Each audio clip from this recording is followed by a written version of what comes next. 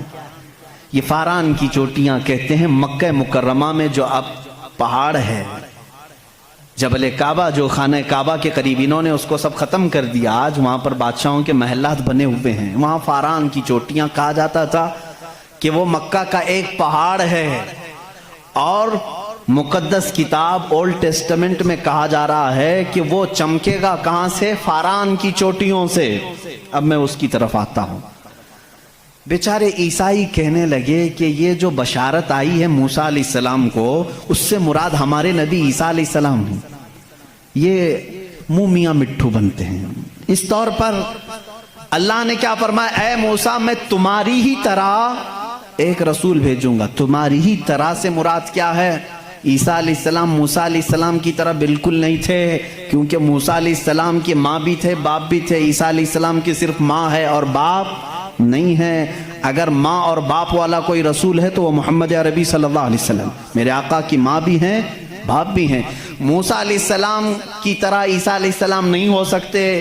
یہ میں کرسچن سے کہہ رہا ہوں، عیسائیوں سے کہہ رہا ہوں، جو یہ کہتے ہیں کہ موسیٰ کی بشارت میں ہمارے نبی کا ذکر آیا ہے۔ میں کہہ رہا ہوں نہیں، اس لیے کہ موسیٰ علیہ السلام کی شادی بھی ہوئی تھی، بچے بھی ہوئے تھے۔ عیسیٰ علیہ السلام کی شادی بھی نہیں ہوئی، بچے بھی نہیں ہوئے، وہ 33 سال کی عمر میں آسمانوں پر اٹھا لیے گئے۔ لیکن اگر موسیٰ علیہ السلام کی طرح شادی اور بچے والا کوئی رسول ہے، وہ محمد عربی صلی اللہ علیہ وسلم، شادی بھی کیا ہے آپ نے، بچے بھی فرمائے۔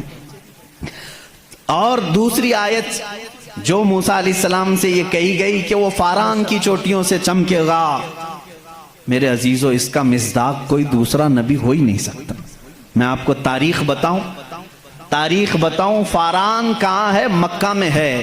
آدم علیہ السلام سے لے کر حضور اکرم صلی اللہ تعالیٰ علیہ وسلم تک 1,24,000 کم و بیش نبی آئے، لیکن ان میں سے ایک بھی نبی مکہ میں نہیں پیدا ہوئے سوائے محمد رسول اللہ۔ کوئی نبی مکہ میں نہیں پیدا ہوئے، صرف محمد عربی صلی اللہ علیہ وسلم۔ میرے آقا صلی اللہ علیہ وسلم 40 سال تک مکہ مکرمہ میں خاموش رہے، اپنے اخلاق و کردار کو اظہار کرتے ہوئے، لیکن 40 سال کی عمر کے بعد جب اللہ کی وحی آئی، قرآن کی آیتیں آئی، تو سب سے پہلے میرے آقا صلی اللہ علیہ وسلم نے پورے مکہ والوں کو ایک دعوت دے کر جمع کیا تھا۔ کہاں جمع کیا؟ یہی فاران کی چوٹیوں میں۔ یہ پہلا مجمع ہے، پہلا جلسہ ہے میرے آقا کا۔ اسی جلسے میں میرے آقا نے سب سے پہلی مرتبہ یہ اعلان کیا، اے مکہ والو، میں محمد اللہ کا آخری رسول ہوں۔ حضور اکرم صلی اللہ تعالیٰ علیہ وسلم کا یہ فرمان عالی شان ہی جس کو موسیٰ علیہ السلام کی تورات میں کہا گیا کہ وہ فاران کی چوٹیوں سے چمکے گا، الحمدللہ وہ رسول فاران کی چوٹیوں سے جو چمکا وہ آج تک چمک رہا ہے۔ چمک تجھ سے پاتے ہیں سب پانے والے، میرا دل بھی چمکا دے چمکانے والے، برستا نہیں دیکھ کر ابر رحمت، بدوں پر بھی برسا دے برسانے والے۔ یا رسول اللہ میں مجرم ہوں آقا، مجھے ساتھ لے لو کہ رستے میں ہیں جا بجا تھانے والے، ہمارے تو روڈ پر ہی ہیں۔ بہرحال یا رسول اللہ ہم کو اپنے ساتھ لے لیں، جا بجا ہیں تھانے والے، تھانے والے تو سمجھتے ہوں گے، اعلیٰ حضرت نے شعر میں ذکر فرمایا۔ بہرحال ایک اولڈ ٹیسٹمنٹ کی ایک ہی بات میں نے کہی، جیوز سے یہ پوچھیں جا کر کے کہ یہ ذکر آیا ہے موسیٰ کے بعد ایک نبی آنے والے، وہ کون سے نبی ہیں؟ ان کی یہ صفت بیان کی گئی ہے ڈیوٹرونومی استثناء میں، اولڈ ٹیسٹمنٹ میں یہ ذکر آیا ہے، وہ کون ہے، وہ کون سا رسول ہے، آخر تم ہی بتا دو۔ وہ آج تک نہیں بتائیں گے، وہ کہتے ہیں کہ شاید آنے والا ہے، اس رسول کے بعد اب کون اور آنے والا ہے، اب کون آنے والا ہے؟ چلو اس کو نہیں مانتے، دوسری بات میں کہتا ہوں، سلیمان علیہ السلام کو بھی یہ بہت مانتے ہیں۔ کون؟ جیوز، یہودی، جن کو انگلش میں سولومن کہا جاتا ہے، سولومن، حضرت سلیمان علیہ السلام کو یہ سولومن کہتے ہیں۔ ایک کتاب یہودیوں کے پاس اور مقدس ہے، songs of Solomon. Songs of Solomon کا مطلب حضرت سلیمان علیہ السلام جو مناجات کرتے تھے اللہ کی بارگاہ میں، وہ اشعار ہوتے تھے عبرانی زبان کے، جیسے ہم کہتے ہیں یا الہی رحم فرما مصطفیٰ کے واسطے، یہ دعا ہے نا۔ سلیمان علیہ السلام اس طرح دعائیں جو کرتے تھے وہ سارے انہوں نے اس کو سانگز کہا ہے، اور اس کو جمع کیا گیا ہے سانگس آف سولومن نام سے۔ اس میں تو شک کی گنجائش ہی نہیں، شک کی گنجائش ہی نہیں، کیونکہ حیرت اس بات کی ہوگی وہ عبرانی زبان جس کو آج ہیبرو کہتے ہیں، اسرائیل میں آج بھی بولی جاتی ہے۔ یہ اسرائیل جو دیکھ رہے ہیں نا آپ، جو ناسور ہے، کینسر کا پھوڑا ہے پورے دنیا کے بیچ میں، یہی اسرائیل کی بات میں کر رہا ہوں۔ یہ آج بھی جو بولی بولتے ہیں وہ ہیبرو ہے، ہیبرو اس کو عبرانی کہتے ہیں۔ اس زبان میں آج بھی سانگس آف سولومن، حضرت سلیمان علیہ السلام کے مناجات میں یہ لکھا گیا ہے، سب سے پیارا، سب سے مبارک، سب سے شان والا، جس کی اللہ کے ہاں پہنچ ہے، جس کی اللہ کے ہاں مرتبت ہے، اس کا نام محمد ہے۔ یہ کون کہتا تھا؟ سلیمان علیہ السلام۔ اور نام لفظ محمد آج بھی موجود ہے عبرانی زبان میں، آج بھی لفظ محمد، اور اس کے ساتھ لفظ ام آیا ہے۔ ام کہتے ہیں بڑا محترم شخص جس کی سارے لوگ عزت کریں، سلیمان علیہ السلام کہتے ہیں وہ ام ہے، ام ہے۔ ام کا مطلب ہیبرو میں ہے سب سے زیادہ عزت والا، اور سلیمان علیہ السلام نے وہ کر کے بھی دکھایا۔ وہ تخت پر جو بیٹھتے تھے سلیمان علیہ السلام، اس تخت کو جب آپ حکم دیتے ہواؤں میں اڑ تو وہ اڑنے لگ جاتا، جہاں کا آپ کو سفر کرنا ہوتا آپ سفر کرتے تھے۔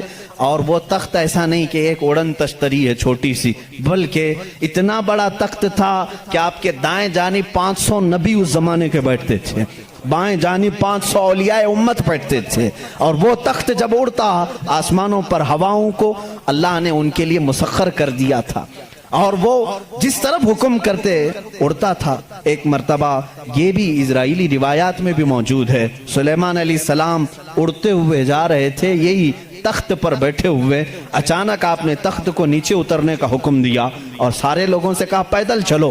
تخت اٹھا کر لے جایا گیا، پیدل چلنے لگے، بہت لمبا عرصے تک، لمبی مسافت پیدل چلنے کے بعد پھر آپ سوار ہوئے، پھر سب کو سوار کر لیا، پھر ہوا کو کہا کہ اس تخت کو اڑا لے جائے فلاں سمت میں۔ مصاحبین نے پوچھا اتنا لمبا، یہ اتنی لمبی مسافت آپ نے پیدل چلایا، صرف ورزش کرانے کے لیے نہیں؟ سلیمان علیہ السلام نے جواب دیا میں اس لیے تخت کو نیچے اتار دیا کہ یہ وہ زمین ہے جہاں آخری نبی آنے والا ہے، وہ مدینہ طیبہ تھی، وہ رسول کریم صلی اللہ علیہ وسلم کی آخری آرامگاہ تھی، جہاں سے اوپر اڑ کر جانے کو بھی سلیمان علیہ السلام نے بے ادبی تصور کیا، اور اسی لیے وہ اپنے سانگز میں یعنی اپنے مناجات میں جو حضور صلی اللہ علیہ وسلم کے ساتھ لفظ ذکر کرتے ہیں وہ لفظ ام ہے، یعنی دنیا جس کی سب سے زیادہ احترام کرے وہ محمد عربی صلی اللہ علیہ وسلم ہے۔ آؤ جیوز، آؤ یہودیوں، پڑھو اس چیز کو کہ محمد عربی صلی اللہ علیہ وسلم کا ذکر سلیمان علیہ السلام نے کیا ہے، موسیٰ علیہ السلام نے کیا ہے۔ اب آتے ہیں، یہ تھوڑی سی جھلک ہے عیسائیوں کے اس دین میں جس کو آپ کرسچینٹی کہتے ہیں، کرسچن ہیں۔ ان لوگوں کا کیا دین ہے، کیا مذہب ہے، انٹروڈکشن کے لیے بڑا وقت لگ جائے گا۔ عیسیٰ علیہ السلام کے یہ پیروکار ہیں، عیسیٰ علیہ السلام کو یہ جیزس کہتے ہیں، اور اس کو یسوع مسیح بھی کہا جاتا ہے اردو میں، جیزس۔ لیکن عیسائی بعد میں چل کر کے گمراہ ہوئے، شروع کے عیسائی گمراہ نہیں تھے۔ عیسیٰ علیہ السلام آئے دنیا میں اللہ کے رسول بن کر، اور جن لوگوں کو بھی عیسیٰ علیہ السلام نے تبلیغ کی وہ حق کی تبلیغ تھی، اللہ ایک ہے، میں اس کا نبی ہوں۔ لیکن بعد میں چل کر کے ہوا کیا، کچھ عیسائی گمراہ ہوئے۔ ان کو گمراہ کرنے والے بھی یہودی تھے۔ یہودی عیسیٰ علیہ السلام کو مانتے نہیں تھے، وہ گالیاں دیتے تھے، حضرت عیسیٰ علیہ السلام کے متعلق برے برے جملے کہتے تھے، کیونکہ وہ بغیر باپ کے پیدا ہوئے، لیکن وہ اللہ کی مشیت تھی، حکم تھا۔ لیکن مریم، سیدہ بی بی مریم جن کو عذرا کہا گیا ہے، ان کو کسی مرد نے چھوا نہیں، کبھی زندگی میں چھوا نہیں، لیکن پھر بھی وہ حاملہ ہوئی، کسی مرد سے نہیں، کسی نے ان کو ٹچ نہیں کیا۔ اللہ رب العزت نے جبرائیل علیہ السلام کو صرف حکم دیا، پھونک مارو۔ جبرائیل علیہ السلام نے پھونک دیا اور وہ حاملہ ہوئی۔ اسی لیے عیسیٰ علیہ السلام کو روح اللہ کہا جاتا ہے، روح اللہ کہا جاتا ہے، وہ اللہ کی نشانی ہے۔ لیکن بعد کے عیسائی گمراہ ہوئے، یہ کیا کہنے لگے، نہیں، ان میں آ کر کے بھی انہوں نے ہی شرپسندی پھیلائی ہے یہودیوں نے، کہ نہیں، عیسیٰ جو ہے وہ در حقیقت خدا کا بیٹا ہے، مریم خدا کی بیوی ہیں اور عیسیٰ بیٹے ہیں۔ اس لیے کچھ لوگ ٹرائنیٹی کے قائل ہو گئے، تثلیث جس کو کہتے ہیں، تین خداؤں کو ماننا، یہ عیسائیوں کے دین میں آ گیا۔ یہ تین خدا ماننے لگ گئے، ایک اللہ کو بھی مانتے ہیں، دوسرے روح مقدس کو بعض لوگ، اور بعض لوگ بی بی مریم کو خدا کہتے ہیں، تیسرے حضرت عیسیٰ علیہ السلام جیزس گاڈ کہتے ہیں، مریم کو میری کہتے ہیں، میری بھی گاڈ ہے، اور اللہ رب العزت کو یہ فادر کہتے ہیں، گاڈ فادر کہتے ہیں۔ بہت سارے مسلمان یہ جملہ یوز کرتے ہیں، وہ ہمارے گاڈ فادر ہیں، فلاں گاڈ فادر ہے، ہرگز نہ استعمال کریں۔ اللہ کو باپ کہنا اسلام میں جائز ہی نہیں۔ لم یلد ولم یولد، نہ اس سے کوئی پیدا ہوا نہ وہ کسی سے پیدا ہوا، ہمارا عقیدہ یہ۔ لیکن عیسائی بعد میں گمراہ ہوئے اور وہ تین خداؤں کا عقیدہ رکھنے لگ گئے۔ اب میں آ کر کے چلتا ہوں آگے۔ عیسائیوں کو اگر میں بتاؤں کہ تمہارے دین میں اصل بات کیا ہے جو عیسیٰ علیہ السلام کہہ گئے، جو آج تم نہیں کر رہے ہو، وہ صرف یہی بات ہے۔ عیسیٰ علیہ السلام اپنے حواریین سے کہتے ہیں، میں تمہیں ایک ضروری بات سناتا ہوں جس کو سننا ضروری ہے۔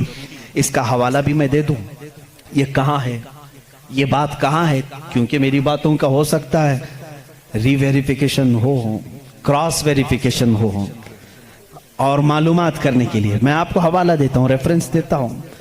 عیسائیوں کی جو مقدس کتاب ہے اس کو نیو ٹیسٹمنٹ کہتے ہیں، بائبل بھی کہتے ہیں۔ اولڈ ٹیسٹمنٹ جو تورات ہے، نیو ٹیسٹمنٹ جو بائبل ہے۔ آپ سب کو یہ نالج ہونی چاہیے، معلومات ہو۔ عیسائیوں کی یہ مقدس کتاب بائبل، یہ ایک نہیں ہے، یہ چار ہے، چار حصے ہیں اس کے، کیونکہ عیسیٰ علیہ السلام کے چار شاگردوں نے لکھا ہے۔ بائبل کے چار نسخے آج بھی مارکیٹ میں ہیں۔ بائبل متی کی جس کو میتھیو کہتے ہیں انگلش میں، بائبل لوکا کی جس کو لوکیو کہتے ہیں، بائبل مرقس کی جو عربی میں کہہ رہا ہوں اس کو مارکیوس کہتے ہیں، اور یوحنا کی جس کو جان کہتے ہیں، جیسے جان جوزف کہتے ہیں، جان ابراہیم کو ابراہم کہتے ہیں۔ یہ تمام وہی الفاظ ہیں جن کو انگلش میں تبدیل کر دیا گیا ہے۔ بات بہت سوکھی تو نہیں ہو رہی ہے، آپ کے لیے یہ نالج کی ضرورت ہے، میں علم کے لیے یہ بات ضرور آج کرنا چاہتا ہوں۔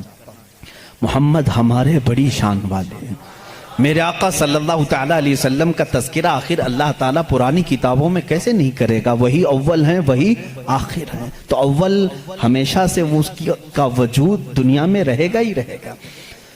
تو بائبل کے یہ جو 4 نسخے ہیں، اب ان 4 نسخوں میں سے میں سب کی بات نہیں کروں گا۔ جو بائبل یوحنا کی ہے، جس کو جان کہتے ہیں، جان جو بائبل ہے، اس کے اندر یہ تحریر ہے، یہ آیت ہے جس میں عیسیٰ علیہ السلام کہہ رہے ہیں، اے میرے حواریوں، اے میرے چاہنے والوں، میں تمہیں ایک وصیت کر کے جا رہا ہوں، وہ کرنا مجھے تمہارے لیے ضروری ہے کہ میرے بعد ایک رسول آئے گا جو تمہاری مدد کرے گا۔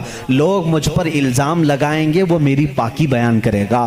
لوگ میری ماں کو برا کہیں گے، وہ میری ماں کو طاہرہ کہے گا، پاکیزہ کہے گا۔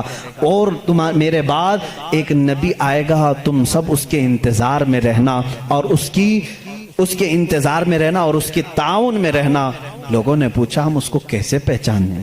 اس کو کیسے پہچانیں؟ وہ کہاں سے آئے گا؟ کیسے آئے گا؟ عیسیٰ علیہ السلام نے وہ بھی ہلکا کر دیا اور کہا، اس کی ایک علامت یہ ہے، جب تک میں دنیا سے جاؤں گا نہیں، وہ آئے گا نہیں۔ جب تک میں دنیا سے جاؤں گا نہیں، وہ آئے گا نہیں۔ پوچھا کیوں؟ کہا اس لیے کہ اس کے زمانے میں دوسرا کوئی نبی ہوگا ہی نہیں، کیونکہ وہ خاتم النبیین۔ اللہ اللہ، ان عیسائیوں سے قادیانیوں کو سیکھنا چاہیے۔ ان کا عقیدہ تو یہ تھا۔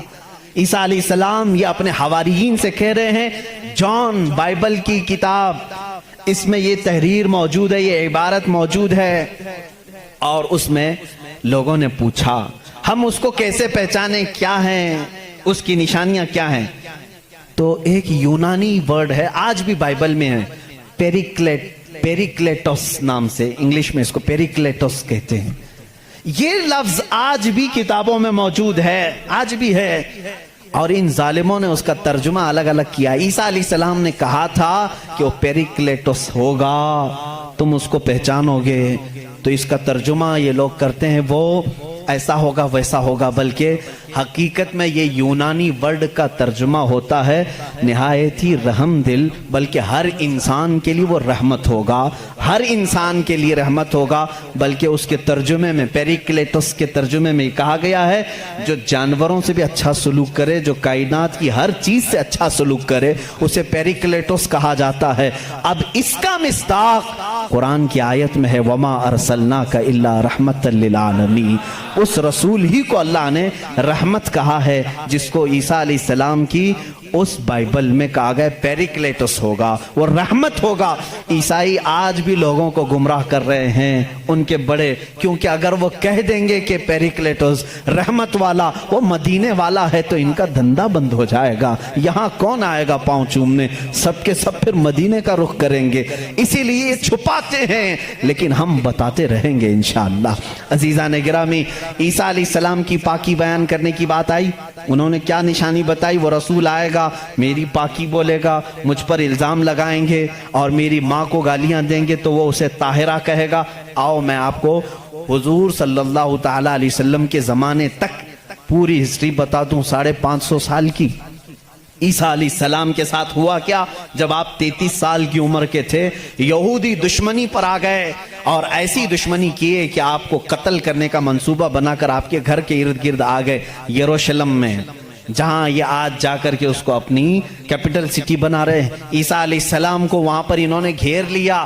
رات کے وقت عیسیٰ علیہ السلام اکیلے تھے اپنے گھر میں، اپنے شاگردوں کو جو جو تعلیم دینی تھی سب دے کر کے بھیج دیا، اور حضرت عیسیٰ علیہ السلام نے کہہ بھی دیا تھا، اب میں تم سے ملاقات نہیں کروں گا، کیونکہ انہیں بھی پتا تھا کہ اب کیا ہونے والا ہے۔ رات کے وقت یہودی گھر کے اطراف جمع ہیں۔ اس کے بعد ایک یہودی کو انہوں نے بھیجا کہ جا اندر دیکھ کر کیا عیسیٰ ہے کہ نہیں ہے۔ وہ اندر گیا، میرے رب کی حکمت دیکھیں، اللہ تعالیٰ نے عیسیٰ علیہ السلام کو اسی وقت آسمانوں پر اٹھا لیا، اور جو اندر آیا تھا اس کو عیسیٰ علیہ السلام کی شکل دی تھی۔ جو ڈھونڈنے آیا تھا عیسیٰ علیہ السلام کی آدھی شکل، چہرے سے لے کر یا پیٹ تک کی شکل اس کو اللہ نے دے دی۔ اب بہت دیر تک وہ باہر نہیں آیا، تو باہر جو قتل کے منصوبے سے کھڑے تھے انہوں نے کہا اس کا کیا انتظار کریں، حملہ کرو۔ حملہ کرو، دھاوا بول دو، گھر پر سب گھس گئے. اندر آئے تو جوش میں ہوتے، جیسے آتنکی جوش میں ہوتے ہیں، انہیں پتہ ہی نہیں رہتا کس کو مار رہے ہیں کس کو جلا رہے ہیں. یہ اندر آئے، دیکھا پلنگ پر عیسیٰ کی شکل ہے علیہ السلام، اس کو پکڑا اور قید کر کے لائے، اسے مارا اور لا کر کے سولی پر چڑھا دیا اور اس کو پھانسی دے دی. کس کو پھانسی دی ہے؟ اب سب کو معلوم ہونا چاہیے. یہ عیسائیوں کو بھی معلوم نہیں تھا، یہودیوں کو بھی معلوم نہیں تھا کس کو پھانسی دی، کیونکہ یہ بتانے کے لیے اب کوئی نبی ہی تو آنا چاہیے ہوا کیا تھا، اندر گھر میں ہوا کیا تھا کون بتائے گا. یہودی جلدی سے پکڑ کر لا کر پھانسی تو دے دیے، لیکن بعد میں ان کو خود کو ٹینشن ہونے لگا کہ ہم نے عیسیٰ کو پھانسی دی تو ہمارا آدمی کہاں گیا، جس کو چیکنگ کے لیے بھیجا تھا وہ غائب ہی ہو گیا، وہ کہاں گیا. اور اگر یہ ہمارا آدمی ہے، کیونکہ نیچے سے ہمارا ہی دکھ رہا ہے، پیروں تک اللہ نے بدلا نہیں تھا، آدھی شکل اللہ نے عیسیٰ علیہ السلام کی دی تھی، نیچے سے دیکھنے میں تو یہ ہمارا ہی لگ رہا ہے، اور یہ اگر ہمارا ہے تو پھر عیسیٰ کہاں گئے. اسی ٹینشن میں معلوم ہے 500 سال گزر گئے، اس ٹینشن میں 500 سال گزر. اب بیچارے عیسائیوں کو یہ بھی نہیں معلوم تھا. عیسائیوں کو کون بتائے گا، کیونکہ عیسیٰ علیہ السلام کے بعد سے لے کر ہمارے نبی تک بیچ میں کوئی نبی نہیں آئے، کوئی نبی نہیں آئے. عیسیٰ علیہ السلام کو آسمانوں پر جب اٹھا لیا گیا تب سے تاریخ شروع ہوئی، جو آج ہم تاریخ میں بیٹھے ہوئے ہیں 2021 میں. یہ 2021 سے پہلے کا واقعہ ہے. اب تاریخ وہاں سے شروع ہوئی. ٹھیک 570 سال گزر چکے تھے، عیسیٰ علیہ السلام کو آسمانوں پر اٹھا لیا گیا. جھگڑے چلتے رہے عیسائیوں کے اور یہودیوں کے، یہ ان کو قتل کرتے تھے وہ ان کو قتل کرتے تھے. کئی بار بیت المقدس کو لوٹا گیا، کبھی عیسائی وہاں پر قابض ہوتے تھے، کبھی یہودی قابض ہوتے تھے، کیونکہ عیسائیوں کے لیے بھی مقدس تھا، یہودیوں کے لیے بھی مقدس تھا. لڑائیاں چلتی رہتی تھیں. وہ عیسیٰ علیہ السلام کو گالیاں دیتے تھے اور ان کو کہتے تھے کہ وہ فلاں سے پیدا ہوا، فلاں سے پیدا ہوا. بی بی مریم کو زنا کی تہمت لگاتے تھے. عیسائی صفائی دیتے رہتے تھے، نہیں وہ اللہ کی طرف سے آئے تھے. بعد میں پھر ان کا بھی بگڑ گیا عقیدہ. نہیں، اگر یہ بار بار کہہ رہے ہیں کہ عیسیٰ کے باپ نہیں تھے، کیسے ہو گئے، تو عیسائی بولنا شروع کر دیے ان کا باپ تو اللہ ہی تھا، خدا ہی تھا. تو یہ ان سے بچنے کے لیے اسی ٹینشن میں 550 سال چلے گئے. پھر میرے آقا صلی اللہ تعالی علیہ وسلم تشریف لائے. جب مدینہ طیبہ میں آئے تو ان لوگوں کے جھگڑے دیکھے. مدینے میں عیسائی بھی تھے، یہودی بھی تھے. اور حیرت کی بات میں آپ کو بتاؤں، مدینے میں عیسائی بھی تھے، یہودی بھی تھے. کیوں تھے یہ لوگ پہلے سے یہاں پر؟ بڑا طویل واقعہ ہے. یہ گاؤں بھی نہیں تھا، شہر بھی نہیں تھا، کچھ بھی نہیں تھا. مدینہ کچھ بھی نہیں تھا. ایک بار یمن کا بادشاہ وہ حج کے لیے آیا تھا، خانہ کعبہ کا طواف کرنے کے لیے. اس کے ساتھ 700 علماء تھے. کتنے؟ 700 علماء تھے.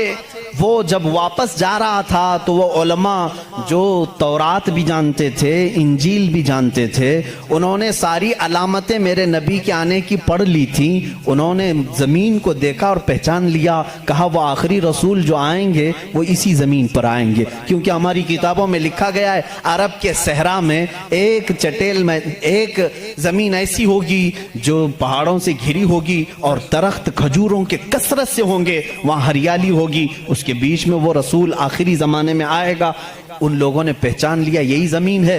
تو وہ عیسائی اور یہودی جو علماء تھے، وہ 700 علماء بادشاہ کے ساتھ جانے سے منع کر دیا. انہوں نے کہا ہم یہیں رہیں گے اور اس نبی کا انتظار کریں گے، وہ جب آئیں گے ہم ان کے انتظار میں رہیں گے. تو مدینہ بسایا گیا تھا کس کے لیے؟ میرے نبی کے انتظار میں.